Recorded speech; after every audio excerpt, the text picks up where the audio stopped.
અમદાવાદથી અમદાવાદ પૂર્વ હસમુખ પટેલની જીત થઈ છે।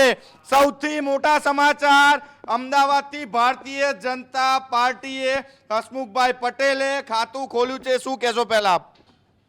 ગુજરાતમાંથી આ બીજું કમળ દિલ્હી પહોંચ્યું છે। હજુ બીજા 24 કમળ સાંજ સુધી દિલ્હી પહોંચવાના છે એ નિશ્ચિત છે અને આ ભારતીય જનતા પાર્ટીના દરેક કાર્યકર્તાની નહીં પણ સમગ્ર ગુજરાત અને અમદાવાદના જેટલા લોકોએ મતદાન કર્યું છે એ લોકોની જીત છે અને હજુ 24 કમળ દિલ્હી પહોંચવાના બાકી છે, એ સાંજ સુધીમાં પહોંચી જશે। બિલકુલ વિરમભાઈ હિંમતભાઈ ઘરે ગયા જે કંઈ પણ એ મુદ્દામાં સર હિંમતસિંહભાઈ જે મુદ્દાઓ લઈને નીકળ્યા હતા અને જે ઇન્ડિયા ગઠબંધન ખાસ કરીને કોંગ્રેસના જે મુદ્દાઓ હતા એ ક્યાંક અમારી ઉણપ ક્યાંક રહી હશે, એ ચોક્કસ બાબત છે। હાર્યા છે અને સ્વીકારીએ છીએ એ પૂર્વની બિલકુલ હાર સ્વીકારી છે। અમદાવાદ પૂર્વ પરથી કોંગ્રેસે હાર સ્વીકારી છે। પહેલા તો આપ શું કહેશો?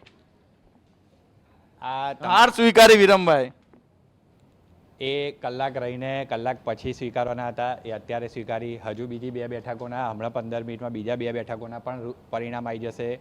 અમિતભાઈ શાહનું પરિણામ પણ હમણાં ગાંધીનગર લોકસભાનું પણ ડિક્લેર થવાની તૈયારીમાં જ છે।